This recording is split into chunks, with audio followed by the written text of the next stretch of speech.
नमस्कार। आज की मुख्य खबरों में आपका स्वागत है। आप देख रहे हैं न्याय चक्र एनसीटीवी। मैं हूं मुस्कान सिंह। केंद्रीय बजट 2022 और 23 का प्रस्ताव पेश। बजट में 60 लाख नौकरियां देने का प्रस्ताव। पीएम आवास योजना के तहत 80 लाख मकान बनाए जाने का प्रस्ताव। इस विषय पर उत्तर प्रदेश मुख्यमंत्री योगी ने क्या कहा? यूनियन बजट आज संसद में प्रस्तुत हुआ है। आत्मनिर्भर भारत की परिकल्पना को साकार करने वाला सर्वसमावेशी, प्रगतिशील और कोरोना कालखंड में आत्मनिर्भर भारत की अर्थव्यवस्था को दुनिया की सबसे बड़ी अर्थव्यवस्था के रूप में बढ़ाने वाला यूनियन बजट का हम स्वागत करते हैं। समाज के प्रत्येक तबके का, खासतौर पर किसानों, महिलाओं और युवाओं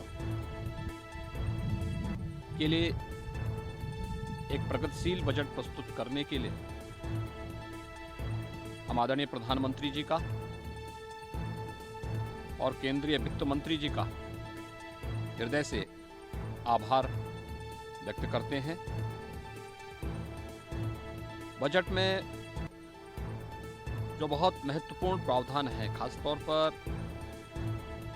एमएसपी के लिए, किसानों के उन्नयन और किसानों की आय को दोगुना करने के लक्ष्य को प्राप्त करने के लिए यह जो किसानों की वर्षों से चली आ रही मांग को पूरा करता है और प्रधानमंत्री जी के उस संकल्प को जो 2022 तक किसानों की आमदनी को दोगुना करने के लक्ष्य उन्होंने रखा था, उसे भी पूरा करता है। युवाओं के लिए 60 लाख नौकरियां, यह भारत के युवाओं को, और स्वाभाविक रूप से उत्तर प्रदेश देश की आबादी का सबसे बड़ा राज्य भी है और सबसे युवा राज्य भी है। उत्तर प्रदेश के युवाओं को इससे और भी आगे बढ़ने का अवसर मिलेगा। महिलाओं के सशक्तिकरण के लिए, उनके उन्नयन के लिए मिशन शक्ति के साथ साथ अनेक ऐसे कार्यक्रम प्रारंभ करने का प्रावधान इस बजट में है जो महिला सशक्तिकरण के लक्ष्य को प्राप्त करने में सहायक होगा। राज्यों को 50 वर्षों तक बिना ब्याज के ऋण की सुविधा उपलब्ध करवाने का प्रावधान, और भी ऐसे प्रावधान हैं। नदियों को जोड़ने के लिए उत्तर प्रदेश में बुंदेलखंड क्षेत्र, केन बेतवा को जोड़ने के लिए बजट में प्रावधान होना, 400 Vande Bharat train, express train चलाने की घोषणा, यह आवागमन को और भी आसान करेगा। Infrastructure, road infrastructure, airport, cargo के निर्माण के लिए और भी अन्य हेल्थ इंफ्रास्ट्रक्चर के लिए विशेष प्रावधान होना, यह देश की अर्थव्यवस्था को एक नई ऊंचाइयां प्रदान करेगा। एक सर्वसमावेशी और प्रगतिशील बजट के लिए आत्मनिर्भर भारत की परिकल्पना को साकार करने वाले इस बजट का हम स्वागत करते हैं। कांग्रेस नेता कन्हैया कुमार के ऊपर नवयुवक ने स्याही में मिला हुआ केमिकल फेंका। केमिकल फेंकने वाला भाजपा का एजेंट बताया जा रहा है।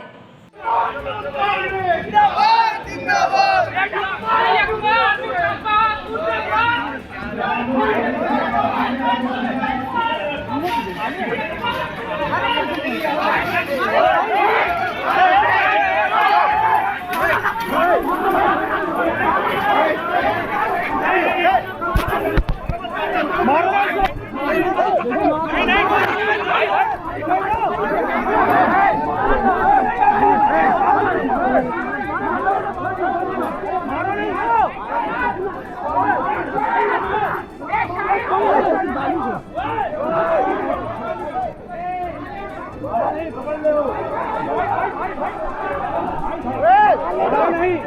कन्हैया कहाँ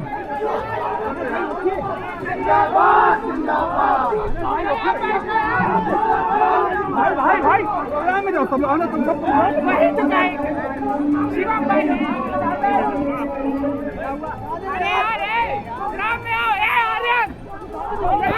झारखंड के धनबाद में कोयला खदान का एक हिस्सा ढहा, कई मजदूर दबे। पत्थर भारी होने के कारण जब तक मशीन नहीं आएगी तब तक मलबा नहीं हट सकेगा और तब तक दबे मजदूरों का पता लगा पाना मुश्किल है। सुल्तानपुर में सपा प्रत्याशी व पूर्व विधायक के समर्थक आपस में भिड़े, पेट्रोल पंप पर हुई मारपीट। भाजपा ने कई विधायकों मंत्रियों के टिकट काटे, जिसमें चर्चित चेहरा स्वाति सिंह का भी टिकट कटा।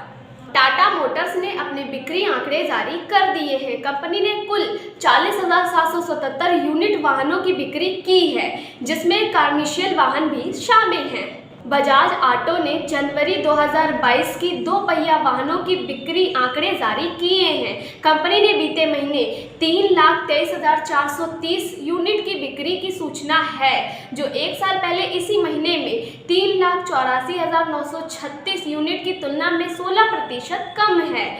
1,35,496 यूनिट 2 पहिया वाहन बिके, जो जनवरी 2021 में बेचे गए। 1,57,404 यूनिट की तुलना में 14% कम है।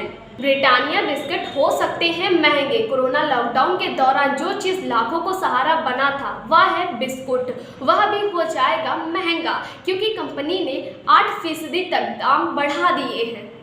सपा ने लखनऊ की सीटों पर सभी प्रत्याशियों की घोषणा की। अभी के लिए बस इतना ही। वीडियो पसंद आई हो तो वीडियो को लाइक, कमेंट, शेयर जरूर करें और चैनल को सब्सक्राइब करना ना भूलें। और ऐसी खोजी खबरें देखते रहे हमारे न्याय चक्र NCTV पर। धन्यवाद।